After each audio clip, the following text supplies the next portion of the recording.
पहल के बीच कुणाल ने अनिका से पूछा, मैम आप अपना नाम तो बता दीजिए। ये सुनकर अनिका ने बिना किसी भी हाव भाव से धीरे से कहा, अनिका गुलेरिया। कुणाल ये सुनकर दंग रह गया। आप अनिका गुलेरिया को ही पिक करने आए हो ना?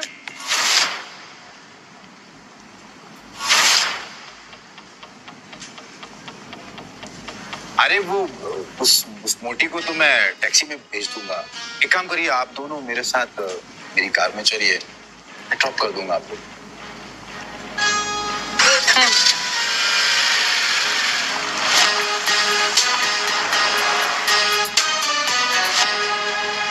फटाफट इस टैक्सी के पीछे जाकर मैडम का पीछा कर, जाकर के देख मैडम किस होटल में रुकी। ध्यान रहे, कोई भी तुझ पे शक ना करे। चल भाग, फटाफट भाग।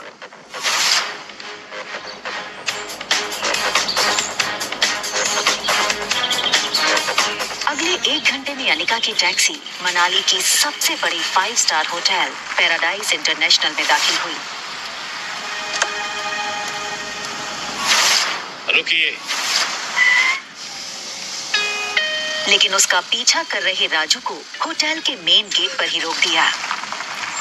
होटल का प्रीमियम इंटीरियर्स और फर्नीचर्स, आकर्षित एम्बियंस और वेलकमिंग स्टाफ को देखकर समझ आ रहा था कि क्यों देश विदेश से आए टूरिस्ट्स मनाली के इस शानदार होटल में रहना पसंद करते थे।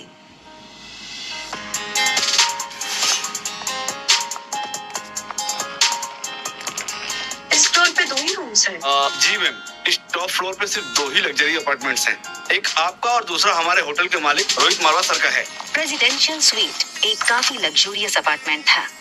ये प्रेसिडेंशियल स्वीट हर कोई अफोर्ड नहीं कर सकता था, मगर world famous neuro surgeon doctor Amrita उर्फ अनिका को इससे क्या फर्क पड़ने वाला था।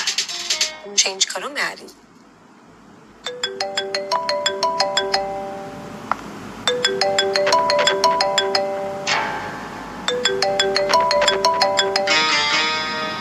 Hello Anika, what kind of behaviour is this? Kunal 2 घंटों से एयरपोर्ट पर तुम्हारा इंतजार करता रहा, तुम उसके साथ आई क्यों नहीं? कहाँ हो तुम? आ रही हूँ मैं। अनिका और उसके पिता गौतम के रिश्तों में दरार की वजह गौतम खुद था। 6 साल पहले गौतम ने अनिका से मुंह फेर लिया था और उसकी बेटी रिया को अपनाने से मना कर दिया था। इन 6 सालों में गौतम ने कभी भी अनिका को याद नहीं किया और आज उससे डिवोर्स पेपर साइन करने के लिए बार बार कॉल किए जा रहे हैं। लेकिन डिवोर्स पेपर के साथ साथ गौतम अनिका से कुछ और भी चाहता था। लेकिन क्या?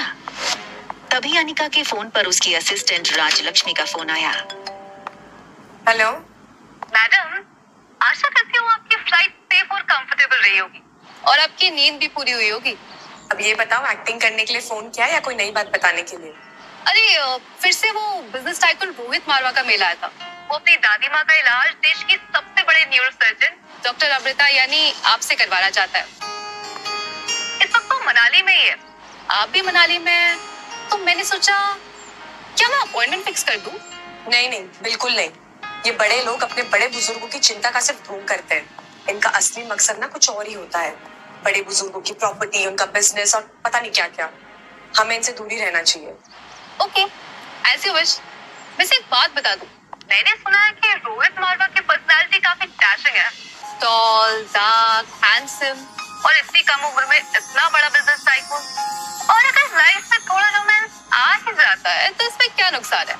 रोहित का फोटो भेजो। अगर ऐसा ही है तो एक काम करो, तुम ही उसे डॉक्टर अमृता बनकर मिल लो। डॉक्टर अमृता के चेहरे को यहाँ कोई नहीं जानता। यहाँ में सिर्फ अनिका गुलेरिया। ठीक है, रोहित की फोटो भेजूंगी, एक बार देख लेना। अनिका हंसते हुए फोन काट देती है, लेकिन इसके पहले कि अनिका लिफ्ट के अंदर जा पाती, तभी अनिका को लगा जैसे मानो उसके पीछे कोई खड़ा हो। अनिका ने जैसे ही पीछे मुड़कर देखा तो वो हैरान हो गई। पीछे रिया खड़ी थी। उसका चेहरा कुछ उखड़ा हुआ था और वो बस अनिका को एकटक देखे जा रही थी। अनिका को लगा कि रिया नींद से अचानक उठकर उसने अनिका को पास नहीं देखा होगा, इसलिए ऐसे खड़ी हो गई होगी। मम्मा जल्दी वापस आ जाएगी और आते हुए ना आपकी फेवरेट चॉकलेट आइसक्रीम ले आएगी, ठीक है? आप जाओ कमरे में और आराम करो या अपनी फेवरेट वीडियो गेम खेल लो, ठीक है?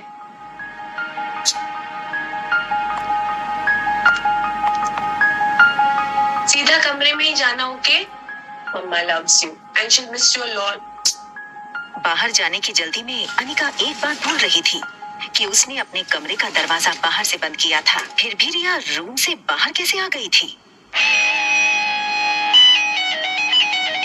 तभी एक टॉल और हैंडसम आदमी होटल के टॉप फ्लोर के कॉरिडोर में तेजी से चलता हुआ आता है। ये आदमी था मारवा इंडस्ट्रीज का सीईओ रोहित मारवा।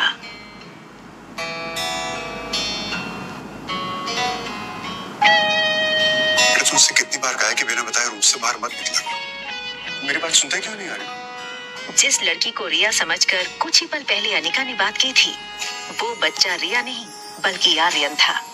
रोहित मारवा का इकलौता बेटा आर्यन, मारवा इंडस्ट्रीज का इकलौता वारिस। और इन सब में सबसे मजेदार बात ये थी कि रोहित का बेटा आर्यन और अनिका की बेटी रिया दोनों की शक्लें एक दूसरे से हूबहू मिलती जुलती थीं। और रिया अभी भी अनिका के कमरे में सो रही थी। तुम्हारा ध्यान कहाँ है आर्यन? मैं तुमसे बात कर रहा हूँ, चलो अंदर। मुझे चॉकलेट आइसक्रीम चाहिए। ये सुनकर रोहित थोड़ा हैरान हो गया। हमेशा गुमसुम और गुपचुप रहने वाला आर्यन का बर्ताव आज रोहित को कुछ अजीब लग रहा था। आर्यन के गाल पर लिपस्टिक का निशान देखकर रोहित हैरान हो गया।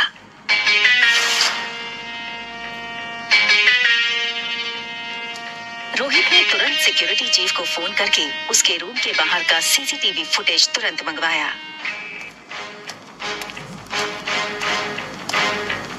फुटेज में रोहित ने जो देखा वो देखकर वो दंग हो गया। आर्यन एक ऐसा बच्चा था जो किसी अजनबी से तो दूर बल्कि रिश्तेदारों से भी ज्यादा बात नहीं करता था। ना ही उसके पापा के अलावा किसी के साथ मिक्स होता था। लेकिन सीसीटीवी में आर्यन ने एक बिल्कुल अजनबी औरत को अपने पास आने दिया, यहाँ तक कि उसे किस भी करने दिया। ये बात रोहित को बड़ी अजीब लगी। दूसरी तरफ अनिका गुलेरिया हाउस पहुंच गई थी। गुलेरिया हाउस उसका अपना घर। कामिनी यानी अनिका की सौतेली छोटी बहन, उसी के बर्थडे की पार्टी चल रही थी।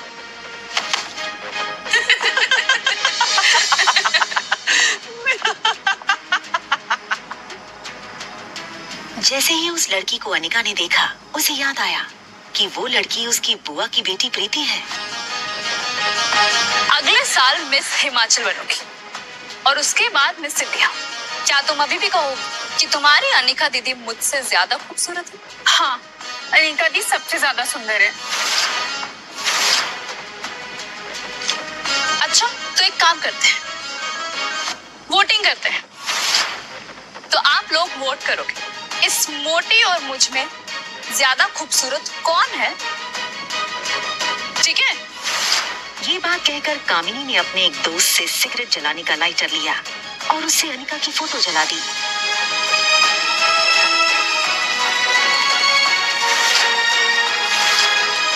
दूर खड़ी अनिका चुपचाप ये सब देख रही थी।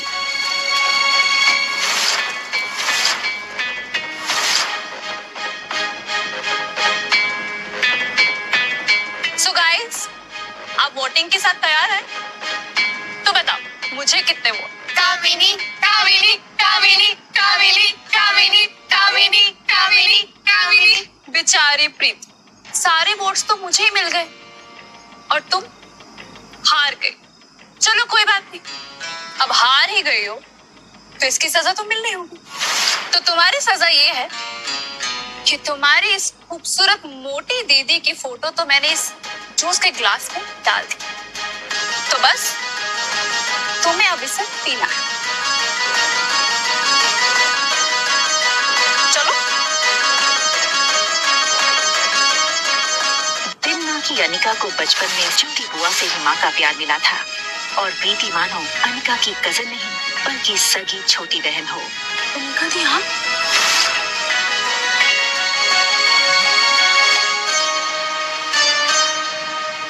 हार और जीत का फैसला खेल खत्म होने के बाद होता है और खेल अभी खत्म नहीं हुआ है। अरे यार, ये अनिका इतनी खूबसूरत कैसे लग रही है? हाँ यार, किसी फिल्म की हीरोइन जैसे लगने लगी हो। Oh my God, she looks so sexy. जीत किसकी हुई है ये तो पक्का हो गया है। तो अब जो सजा तय करी थी वो पूरी कर ली जाए। चलो पी लो। और तभी ग्लास टूटने की आवाज सुनकर गौतम और अनिका की सौतेली माँ मनीषा वहां आ गए। पापा, मम्मा देखो ना, ये अनिका मेरी बर्थडे पार्टी में आकर मेरी पार्टी खराब करना चाहती। मैंने तो बस इसे इतना कहा कि तुमने अपना वजन कैसे घटाया, और ये कहने लगी कि मैं तुमसे काफी खूबसूरत हूँ और तुम्हारी औकात ही क्या है मेरे साथ। सबके सामने मेरी इज्जत थी पापा। बस करो अनिका, बहुत तमाशा हो गया। एक डिवोर्स पेपर पे साइन करने के लिए और कितना नाटक करोगी तुम? हमारे साथ अंदर आओ, तुमसे कुछ जरूरी बात करनी है।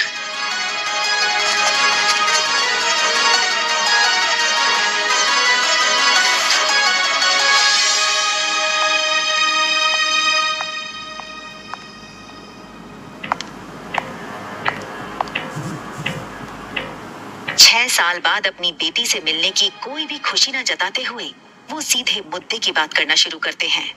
देखो अनिका, जो हो गया सो हो गया। हमें और परेशान करके तुम्हें क्या मिलेगा? तुम मेहरबानी करके इन 2 कागजात पर साइन कर दो। मैं तो सिर्फ डिवोर्स पेपर साइन करने आई थी, ये दूसरे पेपर्स?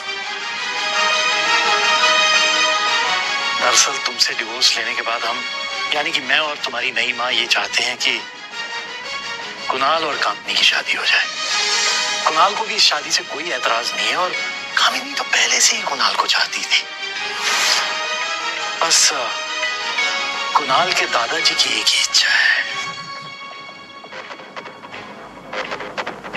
दरअसल तुम्हारी माँ के गुजरने के बाद उसकी जो फार्मा कंपनी तुम्हारे नाम हो गई थी, वो कंपनी तुम अपनी छोटी बहन कामिनी को शादी में तोहफे में दे दो। मैंने सारे कागजात तैयार करवा दिए हैं, बस तुम इन पे सिग्नेचर कर दो।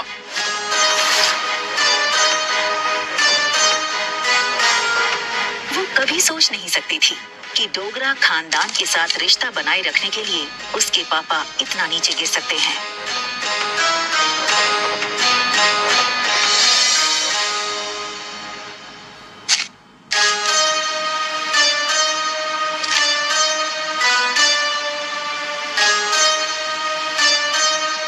अपना कहलाने को इस दुनिया में इस कंपनी के अलावा मेरे पास कुछ नहीं है। माफ कर दीजिएगा, लेकिन ये कंपनी मैं आपको नहीं दे सकती। क्यों हमें बर्बाद करने पर तुली हो अनिका? वैसे भी बिन रिहाई माँ बनकर जो समाज में तुमने हमारी इज्जत उछाली है, वो कुछ कम है क्या? जो अब अपनी बहन की जिंदगी बर्बाद करना चाहती हो तुम?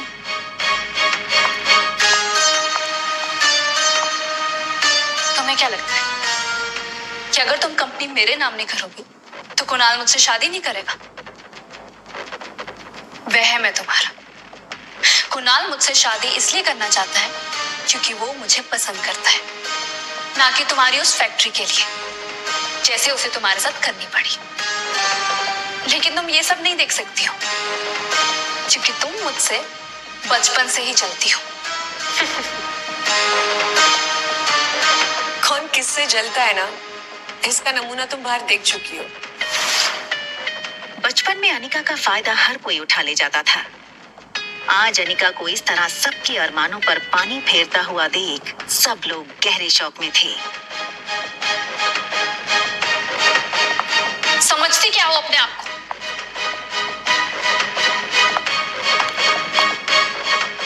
वजन घटाया है तो जुबान लड़ाना भी सीख गई हो क्या?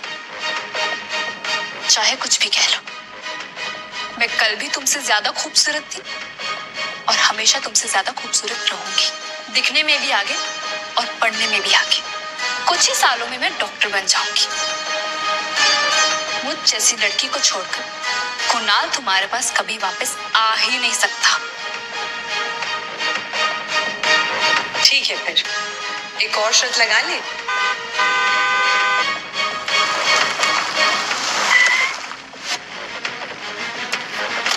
कहाँ गई ये मोटी?